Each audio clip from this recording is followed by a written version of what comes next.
name is Trevor Fitzgerald. I'm a member of the Government Practice Section CLE Committee and will be serving as moderator for today's seminar entitled Legislative Drafting and Working with the Legislature.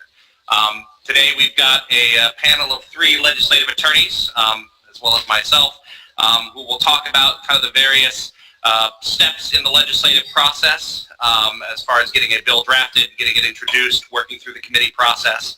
I'm seeing a lot of familiar faces in the room, so I'm guessing some of this will be old hat for folks who are here, but hopefully we'll have some good insight for folks who maybe haven't worked on things in a while or are always looking to try out some new tactics. I will go ahead and do quick introductions of our panel. You should have bios with your materials. First on our panel is Marsha Mcclure. Marsha McClurg is the Assistant Revisor of Statutes for the Nebraska Legislature. She's been with the Revisor of Statutes office since 1984, drafting legislation, amendments, and resolutions for the legislature. Among the statutes Marsha works on include the Election Act, the Healthcare Facility Licensure Act, and the Uniform Credentialing Act. Ms. McClurg received her Juris Doctor from the University of Nebraska College of Law. Second up on our panel is Tom Green. Tom Green is a legislative aide in the Nebraska Legislature. He currently works for Senator Rick Kalowski and previously worked for Senator Ken Haar. Mr. Green received his Juris Doctor from the University of Nebraska College of Law and is currently the Secretary of the Government Practice Section. And then our third panelist, Bill Marienau. Mr. Marienau has been legal counsel to the Nebraska Legislature's Banking, Commerce, and Insurance Committee since 1987. Prior to that, he was legal counsel for the Speaker, the Business and Labor Committee, and for the Administrative Rules and Regulations Review Committee, which we haven't had for some time now. Mr. Marienau received his Juris Doctor from the University of Nebraska College of Law. To kind of start things off, we wanted to get kind of a show of hands.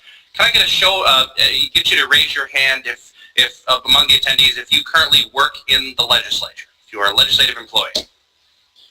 1. Okay. I guess we all know how it goes already, right? Can I get a show of hands for state agency attorneys? Okay, quite a few. Any attorneys from local government? Okay, a handful. Okay, last but not least, lobbyists. Okay. And anybody that does not fit any of the previously mentioned categories? Okay. So we hopefully will, again, like I said, hopefully we will have some new information to give you, or if nothing else, will be a good refresher course. With that, we'll go ahead and get started and welcome our first panelist, Marsha McClure from the Bill Drafting Office.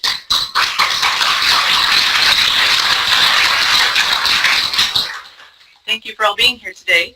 I want to start, for those of you who've been around the legislature for a while, letting you know that this is a very simple little bill drafting presentation. It won't cost very much money, and I think it will be universally understood. So, draw your attention to the handout. It's on the website for NSBA, and I believe it was emailed to you earlier.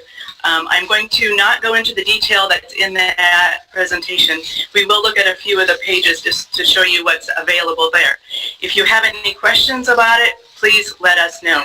We are currently working to update it. It will be available in December, and it will be put on the legislative website at nebraskalegislature.gov in December with any updated information.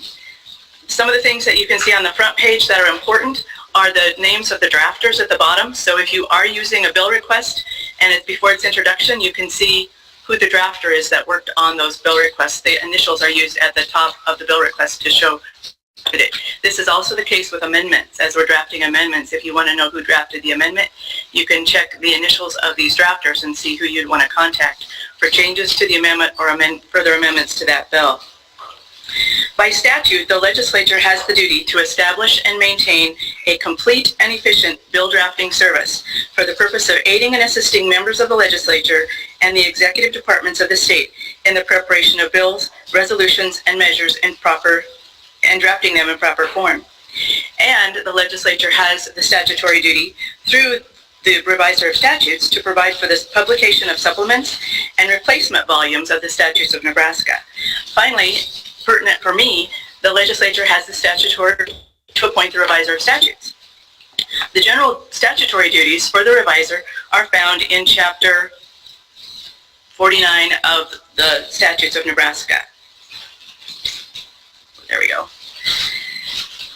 The rules of the legislature require the bill drafter to prepare legislation for introduction and require the revisor to prepare correctional bills. So you have the two different terms, bill drafter and revisor. In Nebraska, those are combined into one office. And Joanne Pepperell is the revisor and the bill drafter. She has a staff of 7 attorneys that assist with the drafting and 7 statute technicians that provide the support staff for the legislature. In drafting bills, we draft for all 49 members of the legislature, state agencies. Now, while we draft legislative bills, amendments, and resolutions, in Nebraska, only the legislative bills have the full force and effect of law. I had some questions about this earlier from some staff members, whether a resolution has the force and effect of the law. So our resolutions are used simply to express the sentiment of the legislature. They can propose interim studies for the legislative committees to study during the interim. They also are used to propose constitutional amendments to the Nebraska Constitution. Those, if passed, do not have the force and effect of law until the population votes on them in Nebraska. And finally, we use resolutions to ratify or reject proposed United States constitutional amendments. While the bill drafting office is authorized to draft for state agencies and the members of the legislature, we also draft for constituents, interest groups, and lobbyists if we have the permission of a member of the legislature. Now, the rules of the legislature state that after January 1, no bill shall be drafted unless requested or authorized by a member of the legislature. And at that point, after January 1, a state agency needs the authorization from a member of the legislature to have a new bill request drafted. We will continue to work on something that we already have in the works for you. We don't require you to have to bring something new after January. If you have something that we're already working on after January 1, we'll continue to do revisions on that. Now, we recommend that you bring the bill request to our office as early as the late summer or early fall. This gives us time to finish the codification of the material that was passed at the last legislature, and have time to reset our system so that it's ready for the next legislature. When we get things earlier in the fall, this gives you time to get input on the language from proponents, opponents, maybe bring it to the committee staff, maybe the Senate, talk to the senators who might be interested in introducing it for you. In this year, just to let you know why we liked them earlier, in 2016, we received 300 bill requests from the end of April to November 1st. 6 months, we had 300 bill requests. In the month of November, we had 150 bill requests. And then from December 1st to the end of bill drafting, bill introduction, we had another 600 bill requests. So the 8 attorneys in the bill drafting office did 600 bills in less than 6 weeks. And that's a bit of a crunch since it's also December and January, a very busy time of year. The carryover session that begins in 2018 will start on January 3rd, and that's the earliest start date that's possible under the Nebraska Constitution. The Nebraska Constitution provides for annual sessions on the first Wednesday after the first Monday in January. Now, the deadline for bill introduction this year could be as early as January 17th for the 10th legislative day. So getting those bills drafted earlier provides more time to work on the language and to prepare it in the form you would like it for introduction. Generally, the revisor assigns the bill requests to drafters based on their areas of interest and their workload. I'm not going to go there in this document right now because I'm having a little bit of a challenge getting clear to the end, but at the very end of the document are a list of the drafters and their areas of interest. If you have a need for trying to find a statute in a particular area of law that you're not as familiar with, you could look up someone in our office who might help you by looking at those areas of interest. We're not necessarily experts in those areas. We haven't necessarily practiced in those areas, but we've often drafted legislation in those areas. Each bill goes through a series of steps in our office, the chart on the wall, to make sure that we have good quality control as the material goes through.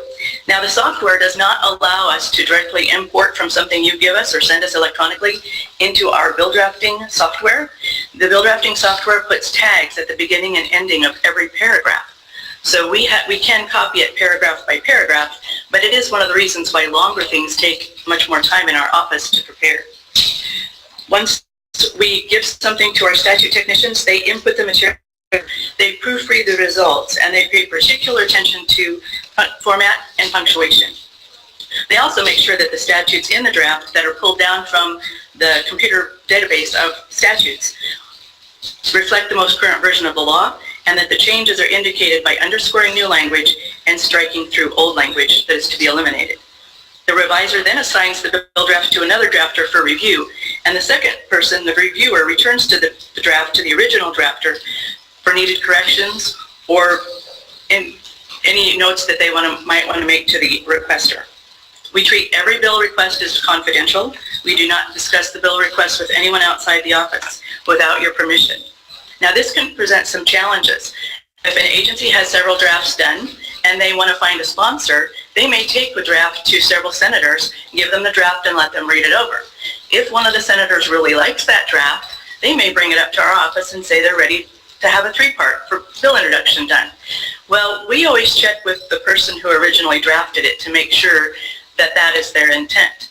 If we do not get the permission from the senator, if the senator has other ideas that he wants to change that draft, we may simply draft an identical bill request for the senator using the original material, and then that senator can make changes to the draft that he's received from the agency. This is also the same with organizations, lobbyists that get permission from a member. They may have legislation drafted under that member's name, but they may have intent to have another senator introduce it. Well, we will not three-part it for anyone but the original senator or the lobbyist or organization that brought it to us, and we will try to get that permission before we go forward. Sometimes people don't understand why we can't just let them know if something's being drafted on a particular subject, but we have to keep confidentiality between our clients and our attorneys. Now, when you're coming to a problem that needs to be resolved and you think, I need a statute, one of the things you first have to decide is whether it's a state issue, a federal issue, or a local issue. We get calls in our office, and I'm sure you get the same thing, wanting to change something that's really a federal issue. We have to remember that the preemption doctrine derives from the Supremacy Clause of the Constitution, which states that the Constitution and laws of the United States shall be the supreme law of the land, anything in the constitutions or laws of any state to the contrary notwithstanding. Sometimes in the era of term limits, we have a bit of an education curve to allow new members to understand that we can't always address things that are being implemented by the federal government. So if it is a matter preempted by federal legislation, starting with a federal agency or your federal representative would be the place you'd want to start. Second, if it's a local issue, there may be a more appropriate local solution by contacting the political subdivision that's in control of that particular matter. Although the state statute can change the governing statutes of whatever political subdivision it is, with the exception of the Home Rule Charter of cities, and there is local control reserved through the Constitution to cities. So if it is a state issue, the next question is whether it involves agency regulations, state law, or the Nebraska Constitution. For example, we get requests to change how the lottery funds are allocated. But that has been put in the Nebraska Constitution, so we end up doing a constitutional amendment to change how the lottery is distributed, not just a simple statute. We often have that, again, with in the current term-limited environment, to remind the senators that we need to go to the Constitution first and make sure what they want to do is authorized under the Constitution or allowed. Sometimes they want to change the way a regulation is being implemented or what the regulation says, and sometimes we can change a statute to require an ultimate change in the regulations. So the questions when you're going to draft a resolution or a legislative bill are what problem needs to be solved? Is it state law that actually needs to be modified? Rarely is there anything new, and I know I'm speaking to a lot of people who are used to doing this in the agencies because we see it from the agencies when we draft legislation for them, is that it's often easier to copy something that already exists so that you have the same application process or the same penalties, the same deadlines, and you can copy this is a place where plagiarism is kind of a good thing because you can copy something that already works and use it in another context. So you want to ask questions like, who will this apply to, and are there exceptions to the application? Who will administer the policy? Do we need to create a new department, a new board, a new commission? Is there an application process? Who will enforce the policy? Are there incentives to comply, or will there be a punishment for a violation? And if it's a punishment, do you want a civil fine or a criminal penalty? And when will the policy go into effect? The legislature, once the legislature passes the bill and the governor signs it, it becomes law. But it does not become effective until 3 calendar months after the adjournment of the legislative session at which it is passed, unless there's an emergency clause, in which case it becomes effective the day after the governor signs it. But you can also delay the actual taking effect of the bill by putting in an operative date. So, for example, things that need to happen on the fiscal year, you needed an emergency clause to make it effective before the 3 calendar months, but then you need an operative date to delay it to a particular date, July 1 of the current fiscal year.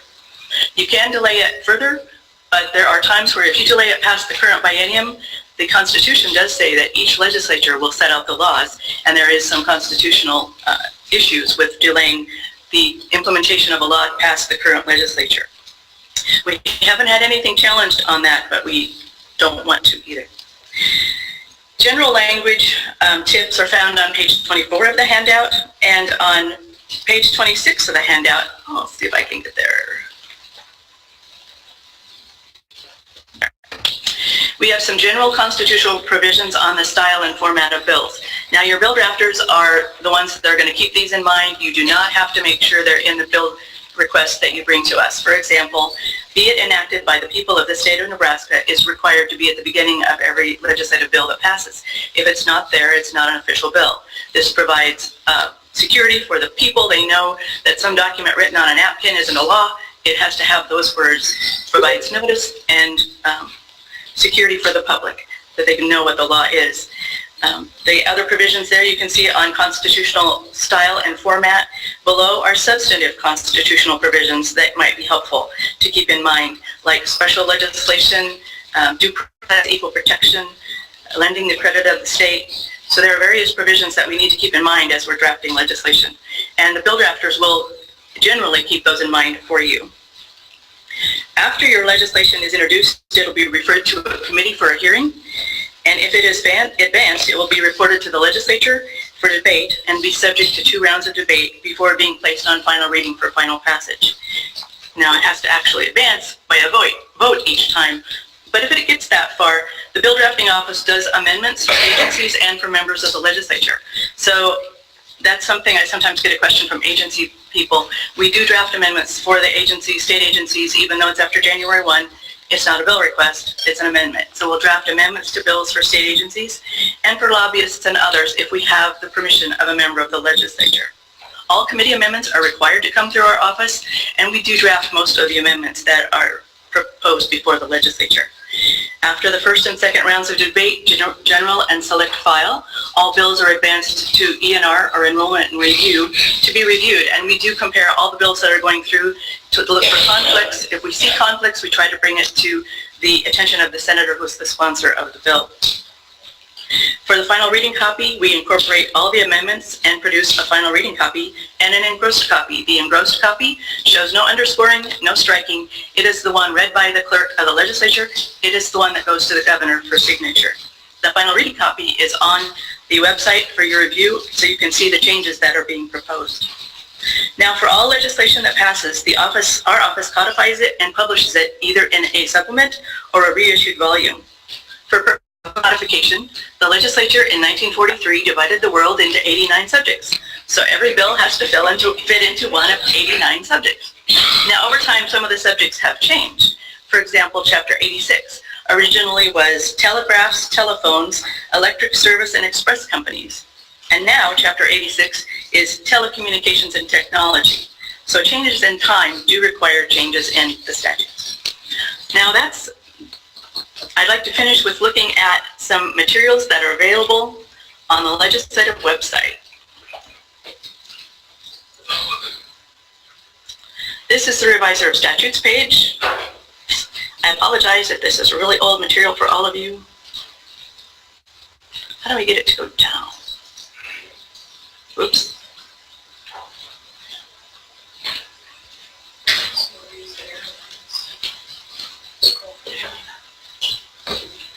I need to check my page.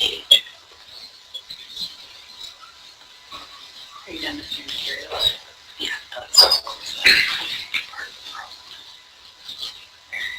Okay, great.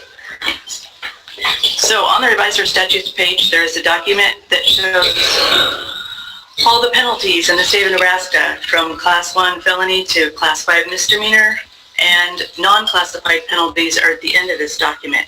So sometimes it can be helpful if you're trying to find what your penalty should be, to look at the various penalties that are in that particular classification. And I'll say right now, before I forget, if you find errors on any of our material, be it statutory, annotation, or these documents that are on the website, we would definitely appreciate hearing from you. And our contact information is on the Revisor of Statutes page. Another thing that's on there is a link to our reports, and our reports show the operative dates for all the legislation that was passed this last year, and they're done obviously by year, so there's biennium reports going back. And then the second document shows the section number assignment. So if you want to know where a particular document got assigned, maybe I shouldn't have clicked on this one.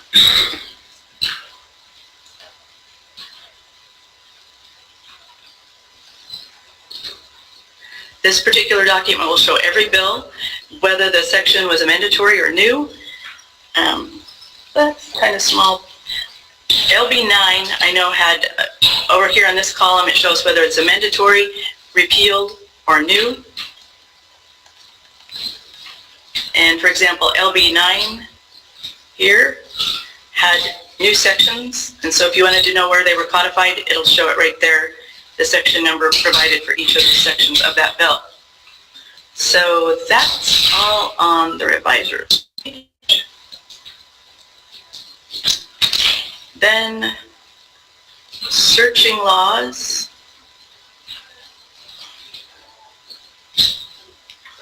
I want to point out a couple things on this page. This shows the last date it was updated, July 11th, so that means it does contain all of the 2017 information. We will update that date every time we update with more statutory material. If we make minor changes to it, we don't update that date if we find a misspelled word. But if new legislation is passed, we will change that date to show that. Now, if you want to find a particular keyword, you can search by keyword at the top. You can search by specific statute range in the second portion. And then if you want to find a specific section, you just type in that section number under that second bar, and you don't have to put quotes around it. It'll bring up the specific section you're looking for. Under Browse the Laws, we have the specific. You can go straight to the statutes, the appendix, the Constitution, the Commercial Code, and the mortality tables are found there as well. Under Books for Download, the top one shows you the current reissue of all the statute volumes.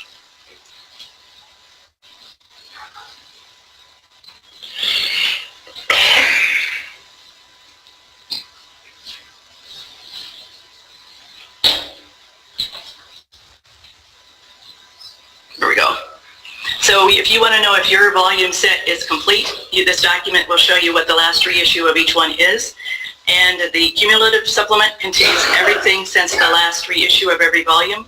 This year we're putting out an annual sup. It'll only contain the 2017 material and the material from the 2016 election, which was the referendum that was voted on. Then you can download a PDF. I'm not going to click on any of those. A PDF of every current volume of the statutes. You can get a PDF of the supplements. And again, if you open up the PDF and you have the search capability in the computer, you can search in the PDF for anything you want to find, the statute, if you want to make a copy of it, or even a particular word. Then there's an index. We provide an index every other year, so every odd-numbered year this year we'll put out a 2017 index, which would also be searchable on the computer. And then we have cross-reference tables, and these show you, again, that document I showed you where the bill, each section of a bill is assigned. These cross-reference tables go back in time, so if you want to find a bill from 1959, you can go back in there and look and see where the sections from 1959 got assigned. And then we also have the superseded volumes available, in PDF form as well, back to, I believe, 2007. So if you needed to find an older version of the law, you could open up these PDFs and find an older version of the law as well. And I believe the last thing, I lost my little arrow. There we go. Is if you want to purchase any of the statute books, you don't come to the legislature, you go to the state law library, because historically over time, the law library was the distributor of all the books. The Revisor of Statutes used to be part of the judicial branch until the legislature created the Office of Revisor of Statutes under the executive, or under the legislative branch, under the executive board of the Legislative Council. Thank you.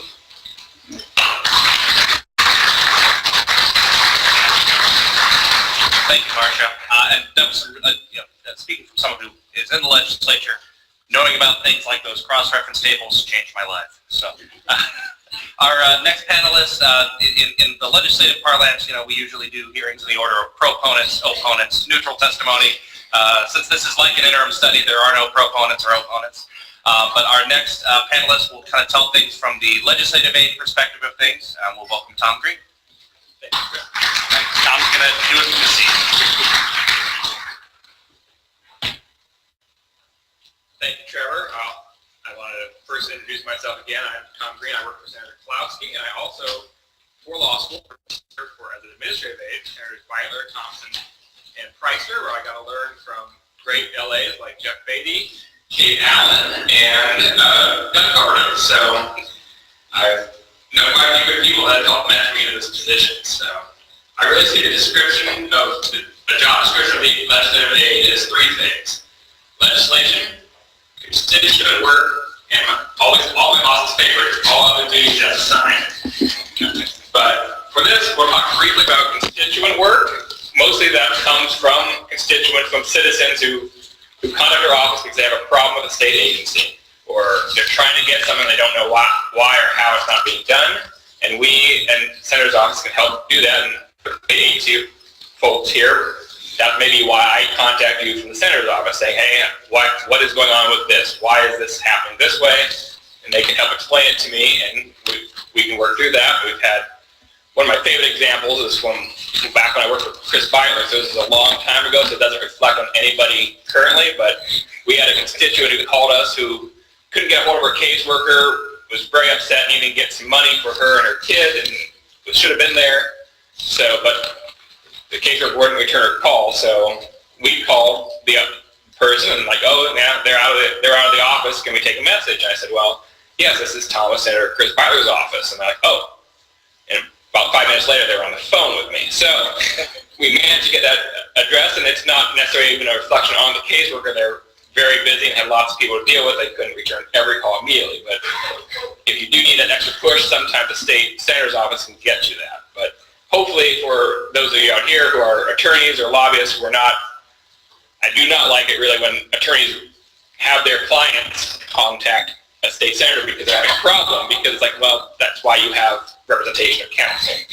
So, and we also have the state ombudsman's office, which is great at helping with constituent cases. So, and it also sometimes working with state and local governments or federal government too, if we're having a case where we get concerns about something that's not necessarily a state level issue, but we do have relationships with officials or the local officials that we can help negotiate as well too. But for the purposes of this presentation, most of it is about how to work on legislation. And as Marcia did a great job explaining, you need to first identify what change in law you want to make. And sometimes that I hear from people, I want to, cut taxes. Well, okay, well, what taxes do you want to cut? Where? Why? And how much is that going to cost? Or I want more funding for schools. Well, okay, which schools? How do you want to do it? Equalized, unequalized. And so you start with an idea, but you need to really boil it down into what is the change and how it will affect the law.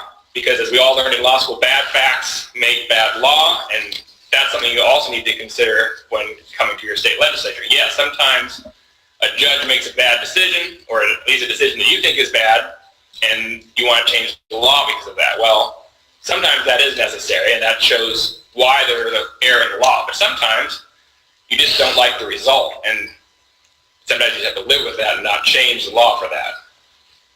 So once you've identified the law, you need to talk to your senator or a senator who deals with that subject matter on a regular basis, the chairs of committees or that matter. We'll hear from the committee staff later.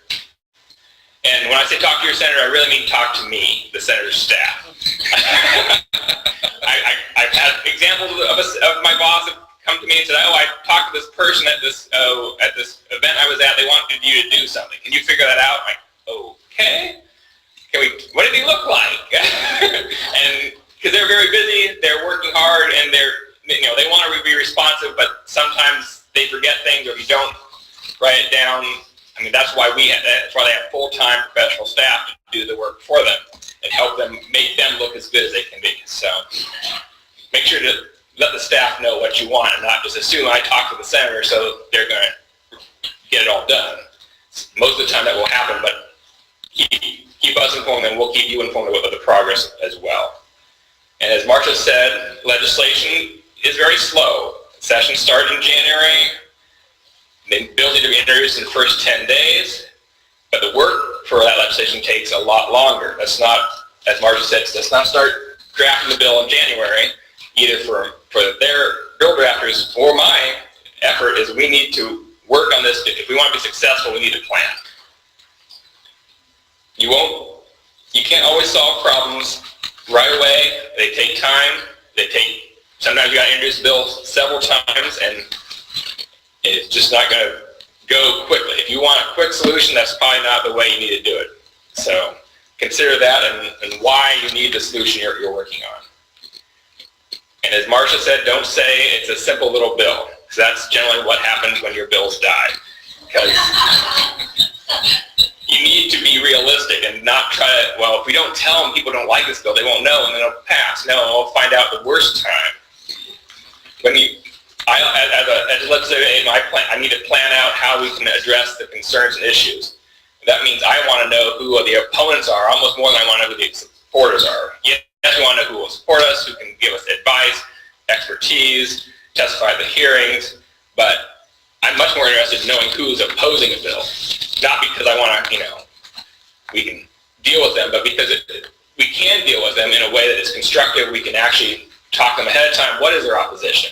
Many times you can work and negotiate and find a solution that they can agree to, and we can all agree to it. Then there is no opposition before you even get to the hearing and the process, and then your bill can move in a much more smoother manner.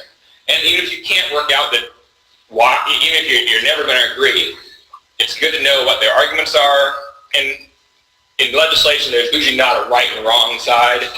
There are people with legitimate concerns on both sides, and you can address it or say, hey, I understand their concerns, but I think we're correct because of our reasons. So that makes you much more effective than just, I didn't know they didn't like this idea when you got to the hearing. And that is not good for the senator, it's not good for the staff, it's not good for the people who are pushing the legislation. So think long and hard, work with your opposition if you can, or at least identify it and see what their concerns are, because they're probably legitimate, and we can work with it or we can mitigate it. And then identify legislation that's been introduced before, because that lets you know what roadblocks did it hit last time it was introduced. Did it have opposition at the hearing? Did it just run out of time? Is it just not that issue that got traction at that time? And I always remember having worked for Nancy Thompson, that she introduced the bill to ban smoking in bars and restaurants, and everyone at that time thought that was crazy, that would never pass. It was the type of legislation that all the bars would go out of business, nothing would ever happen. And now that it's been law for many years, I don't think people can imagine going to a bar or a restaurant and asking for the non-smoking or smoking section anymore. But it just shows that even ideas that were controversial and were hotly contested, as they're introduced and worked through, they can be realized to be now something we think is always the case. So don't be discouraged if it doesn't pass the first time or even the first several times, but you can keep working it through and find the best policy for the state of Nebraska. Thank you, Tom. Now we'll go ahead and hear things from kind of the committee perspective. So once the bill is referred to committee and our committee staff deals with that, we are honored to have our well-esteemed legal counsel for the committee, Bill Marienau.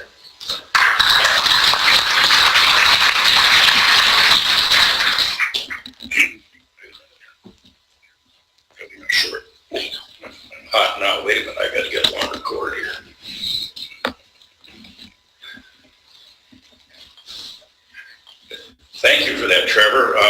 It was my fervent hope that Marcia and Tom would run overtime. And actually, if you have questions for Tom and Marcia, I'd be glad to relinquish some of my time to do that now. Feel free to ask those questions right now. I'm a committee legal counsel, and that's all I've ever done since I got out of law school. I went to work for the legislature, decided I would stay there until I figured out what I wanted to do when I grew up. And I've now proven that you have to grow older, but you don't have to grow up. And it's been an honor to serve in that position. I know a lot of you are familiar enough with the legislature to know we have 14 standing committees in the legislature, and they are our bill processing committees. The exec board is a special committee, and it handles some bills. That's not its primary function, though. Each standing committee is entitled to a legal counsel. A couple of committees are entitled to 2. And if you're admitted to active practice before the bar, then you are entitled to call yourself a committee legal counsel. If you're not and occupy that position, you're a research analyst. And we enforce that too. Because we'll beat up the RAs in the hallway if they try to call themselves legal counsels. A person in my position does a lot of things. We research, we draft, we review legislation for the chairperson, the committee members, or any senator. And we try to have expertise in our jurisdictions. My jurisdiction is quite broad, and I'm sure Trevor would tell you his jurisdiction is quite broad. We work closely with the bill drafting office when it comes time to put together legislation. It's really my responsibility to do more of the deep research on a bill before it gets taken up to bill drafting. I can't just take something up to Marsha or one of the other drafters and say, here, good luck. I think it's up to me to look at a proposal and see if it fits well into the existing body of statute. And that's why I'm always encouraging people, if you're working on a bill or you get a bright idea from a citizen or a lobbyist or something and they hand you the language, you need to see how it fits in with the rest of the law. The law is like a living organism. You don't just start throwing things in. It interreacts. A bill interreacts with the rest of that living organism. That reminds me, sometimes we will get bill draft language. And sometimes I'm the person to whom people come to first. If I'm not able to hide, they find me. They come with the language. We got to say, and I'll be rude here, that goes against my nature, but sometimes the worst bill drafters are the folks we call the downtown attorneys. Because I know the worst instance, and I won't name names, but I can know of a case when some language was brought in for a bill draft, and the legal counsel was told, you don't need to review this. It's been looked over by a real lawyer. We urge you not to do that sort of thing. We try to be nice, but it has its limits. I have written down a whole bunch of bullet points to force me to be spontaneous.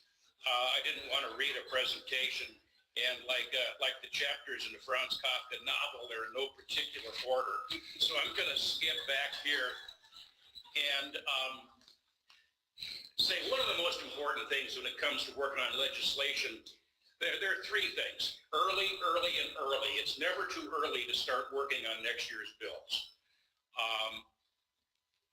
Bring the language to us, bring your ideas, let us look at them. I like to examine an idea in the context of an entire act.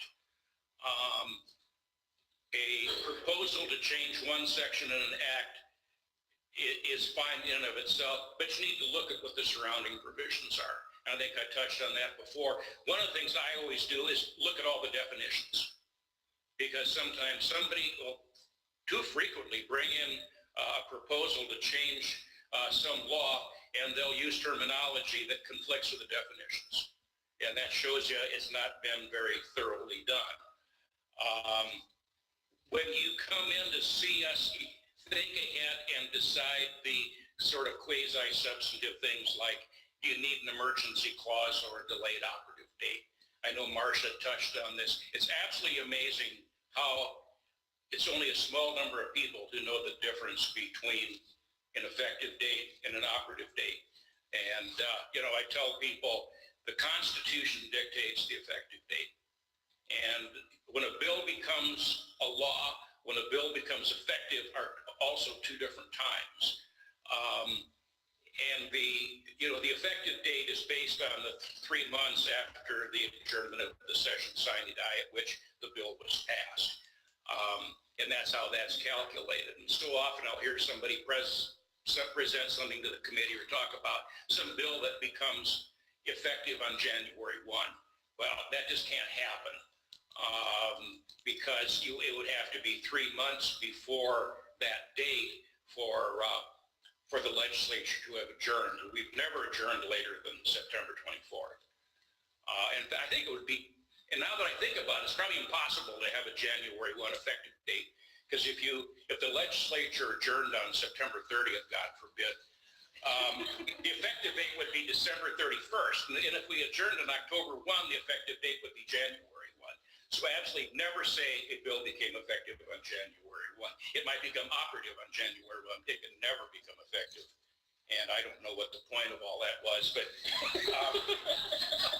let me see what other ideas I had here.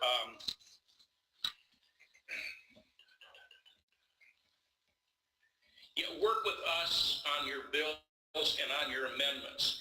When we talk about amendments, and they go before a committee, and I think a lot of you are sufficiently familiar with the hearing process, people will bring amendments to the committee suggesting that a bill be amended by the committee before the bill advances, and to include the amendment as a committee amendment going out. It's really, really, really helpful if that amendment goes through the bill drafters first, because occasionally somebody will give us something that's just some language written out that they think will be helpful in fixing the bill, and it's on the bottom of some testimony or on a separate sheet or something. It may not work well at all. And so I always tell people, get your amendment to go through bill drafting first, and then folks like Marcia can figure out if it really will work and to get it in the correct form. Anything like a bill or an amendment, it's always trickier once you get into it. That's what I found in my experience. It's like if you do a home improvement project, there's always more involved in it once you get into it, and then you're sorry you did, but you've already got the house halfway taken apart, and you're stuck and you have to keep going. And that's why I never do home improvement projects. I have a sister-in-law who says that she tells people that I claim that changing a light bulb is a home improvement project. It's not quite that bad. Again, along with getting to know us and work with us, it's important wherever you work to, out here outside of the legislature, to get to know the staff. Get to know us. If you're considering a bill or something, just talk with us. It's nice to be working through things at, say, this time of year rather than last week in December or something like that. Along with that, get to know the senators and the senator you may think would be your introducer. And sometimes for the agencies, I'd say I've had chairmen who kind of enjoy just occasionally once or twice over the interim, the director comes in and the general counsel, and we just talk, what's happening in the wide, wonderful world of whatever the jurisdiction of that agency is. And the senators, I think, for the most part, find that useful. I always tell folks, there are two things about senators. They want to be in the loop. They don't want to be bogged down by the details, because time is their most precious resource. And most senators, there will be exceptions, but they don't want to sit over a bill draft and decide, should that be a may not or a shall not? That's not the sort of thing most of them want to do, but they do want to know generally what things are happening, what is coming down the road at them. I think it's really, I got to say, the state agencies, I think it's really helped for having a legislative liaison in your agency. The more you can do that, the better that is. Because I'll occasionally get a call from a legislative aide, but that's not Tom, but one of his fellow legislative aides say, my senator has a question with regard to some area of insurance, and he wants me to check with the Department of Insurance. Who should I call? Well, it's good.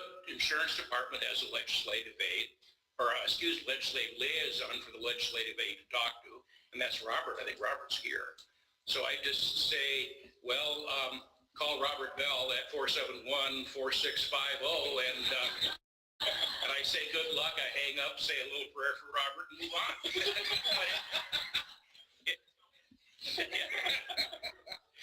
They just heard our first reaction there. Trying to think of, one of the things, and again, like you can tell, these are in no particular order that I'm mentioning. It isn't hidden treasures, but it's hidden gems. Look at Chapter 49, Article 8 sometimes. There's some really good stuff in there. And I've been surprised over the years. I've told people about that. And it's Chapter 49, Article 8 for the most part. Has some little hidden gems. Actually, all of Chapter 49 does. There's a section in there about how, from 1866, about how we do adopt the common law of England. And that may come up when you have some enforcement issue with somebody in your agency. There's one section that's been around since 1873 that says this is really archaic style. Whenever a statute shall be repealed, such repeal shall in no manner affect pending actions founded thereon, nor causes of action not ensued that accrued prior to any such repeal, except as may be provided in such repealing statute. And I have encountered a lot of times in bills I've worked on, the lobbyists get all nervous and they have to cram some section at the end of the bill saying passage of this bill does not screw up something that's in the pipeline. But in Chapter 49, there is a provision that addresses that. There's Section 49.801 is 25 defined terms that apply throughout the statutes. Maybe you've all seen this. But I've been surprised by people who say, oh, I didn't know that was there. So you never know. You may have some situation that's turning on whether or not a month means a calendar month. Well, it's in there. So, or what is a peace officer? And some of these things might be helpful. And then there's 49-802 is a list of general rules of construction. And I'm not going to go through it, but it talks about singular and plural and gender, and the phrase shall have been includes past and future cases. Fairly, not a real long section, but there's some heft to it, and it's been around since 1947 and never been amended since. So it's there. You never know what you might find out. They aren't treasures, but maybe they're gems that are hidden in there. We probably should save a little time for questions. All right. Well, thank you, Bill, as always, for unearthing some gems for us. I would be lying if I didn't send a read for 49-802 this afternoon. We did want to save some time for questions, so I guess now is your opportunity if you've been just eager to ask Tom or Bill or Marcia or even me something on the record and being broadcast everywhere. Go ahead and ask. Be a general question about the legislative process, or I guess we can all sit and tell war stories for the next 8 minutes. Yes. Bill, you mentioned getting to know staffers and getting to know senators. What's the best way to reach out and get to know them? Just to repeat the question, the question was, what's the best way to get to know senators and staffers? You know, sometimes during the interim may just be a matter of calling or dropping by. We're pretty informal. One of the things I was talking with somebody about recently was talking to senators during the session. That gets real tricky, and the reason that's tricky is it's time. There are so many demands upon the members' time that it's hard to get a hold of them. But they do want to interact with the public. They really do. When the internet was first hooked up in the chamber in their laptops, I had a previous chairman who was sending emails to constituents back and forth during debate. And so when people say the legislature, it's hard to get access now, that's not true. I think during the session, I would say check with the staff, become acquainted with the staff, and check with the staff and say, my office, my agency, whatever, really needs to visit with your senator about a bill that is in a committee that senator sits on.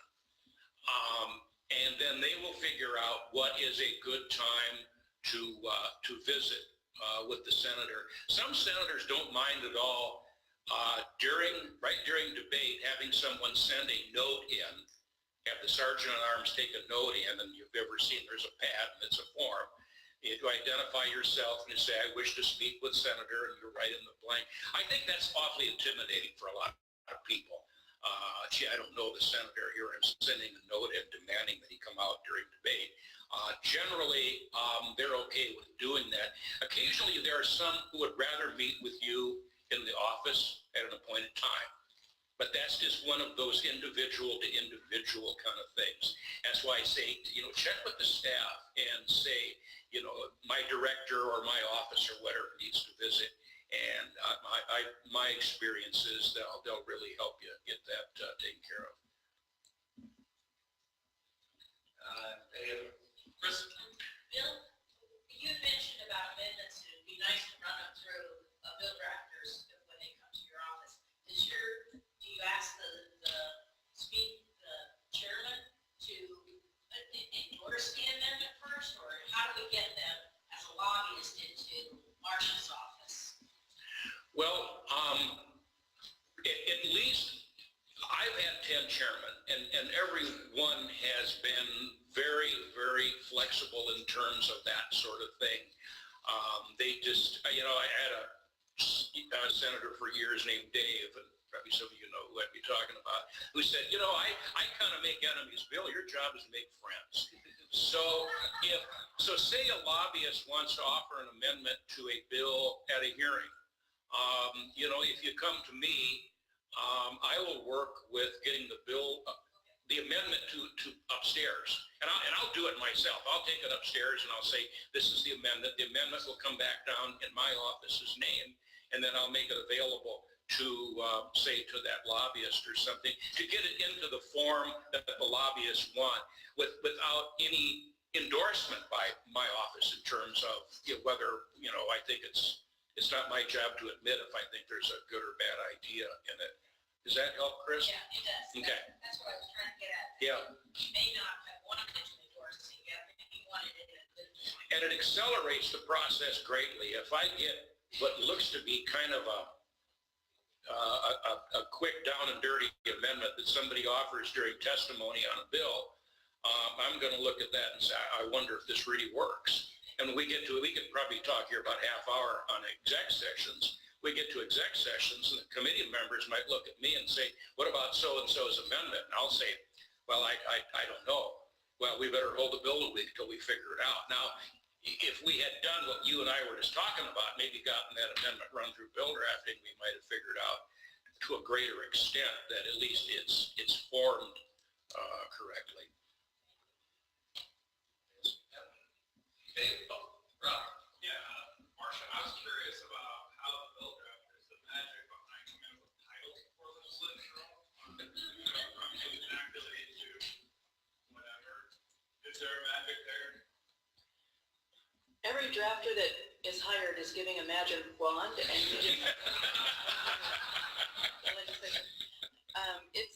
we have actually in our internal drafting manual a list of phrases that we use on a regular basis for different things that are in the title. The case law on it has been very generous, that even on the one subject issues, that you can put almost anything in it as long as you specifically say that the changes are made related to public health and welfare. So it is a case-by-case basis. Sometimes what happens is a bill starts out addressing one area and other things are added into, and so you end up, because the title started very specific, it continues specific. And sometimes the title is very general and it encompasses a lot of things, and then it just stays general. So if you as an agency or a requester have a thought on that title because of a political issue, it doesn't hurt to talk to the drafter about it. The drafter is willing to think about it. The thing we don't want to do is to characterize what is being done by the bill. That is better for the statement of intent. We won't say that it makes life better. We'll say that it changes the speed limit. So. I saw another hand. Yep. What? How's it decided what becomes a revisor's bill? The question for those who couldn't hear is, how does it decide what becomes a revisor's bill? The revisor decides what becomes a revisor's bill. I apologize for that general answer. It is usually something very obvious that it's obsolete, time to come out of the law. Sometimes it's reconciling two things that have gone through the year before. But generally, Joanne has a list of things that are obsolete and gets rid of them on a regular basis. For example, we will correlate appropriation sections that maybe an agency has two different bills that go through and it both add a bunch of money, or some add and some take away. So she'll correlate the section, publish it in the statute books, and then after a few years, it's obviously obsolete and she can repeal those sections that are in there. Or if you have a program and you put a termination date on it, after that termination is a couple years old, she would terminate that. The problem with the revisor's bill is sometimes the agency knows something is not done anymore, but it's not obvious on the face of the statute that it's not being done anymore. And at that point, the revisor can't repeal something just because the agency says they're no longer implementing that law. There has to be an obvious termination date. Do you have an opinion about putting substantive law in appropriations bills? The question was whether we had an opinion about putting substantive law in appropriations bills. We try not to do it. But it happens. If you look at the mainline budget bill, there is some substantive law in the mainline budget bill. And there was some discussion of that on the floor of the legislature in the last couple of years, that should probably come out of the budget bill and be a separate piece of law all of its own. Do you codify? The mainline budget bill is not codified. Okay. Any more questions? Well, I had one, if we've got just a couple of seconds, just to get the whole panel involved, that we've got a captive audience of folks who interact with the legislature. So we need each panelist to list maybe one pet peeve or thing that you wish people would get straight, that they don't care. Am I going to have to stop? Okay, well, if Bill wants to say, I stole this. For those of you who have clients, or if you're an agency and you decide, you don't want to come testify in the hearing, you'd like to send a letter for the record, send that letter before noon on the day of the hearing. We have had letters for the record show up in the chairman's email at 1:45 after the hearing's already 15 minutes old, and had to do the whole send and rush and get a page to print it and send it. Make our lives all easier, yours included, if you get that to us as soon as possible. And those letters, for the record, I think they're more for the benefit of the lobbyists and the senators. And I don't think the senators really look at them or ever see them. If you know what I'm talking about, maybe some of you are not familiar with it, but we'll have a hearing on LB 123, and about the time we are wrapping up that bill, moving to the next one, the chairman will say, we have letters for the record submitted as proponents from the Nebraska Association of Left-Handed Therapists or something. And then there's and they just kind of go on the record. I don't think they really at least in my committee, the members don't look at it. Probably shouldn't say that, but it really is the truth. Because there's no opportunity to look at it. If you have a letter of support for a senator's, I guess I am getting to a pet peeve. No. If you have a letter of support for a senator's bill, I always say, take your letter of support to that senator. And that senator will at least can offer it as a hearing exhibit. It's an introducer's hearing exhibit. And at least then there's an opportunity for the committee to look at it. But I think a lot of those letters are just so people can show their clients that, you know, they did something at the hearing. But in terms of having an impact on public policy, I'm very limited. And that's a really small point, I guess. Letters of support and opposition. Well, we talked about being early, so we won't talk about that again, but I think going with that as being prepared is, sometimes it seems like I want, as a staffer, I want you to do all the work ahead of time and I don't have to do anything. That's not what I want. I want to be able to know that we've thought through it. I'm happy to work, research statutes, research issues, write statements of intent, and I don't need things to come in, I can bind it with all the stuff done, but I do think it needs to be prepared and thought ahead of time, and we know that people who dump a bill at the last minute and say, oh, here, introduce this and then we know there isn't thought out. We haven't thought about testifiers. We haven't thought about how to work a legislative strategy, and it's not going to go anywhere. We know when those things happen, and I don't like that. I like that if we're going to do something, we want to do it right, and let's sit down and prepare. Let's take some time, and we're making laws here. We should do it thoughtfully, and I think most of the time we do, but that's all we remember. This is even really the simple bill. Let's take it seriously and make sure we know and think through all the things ahead of time. So, Marsha.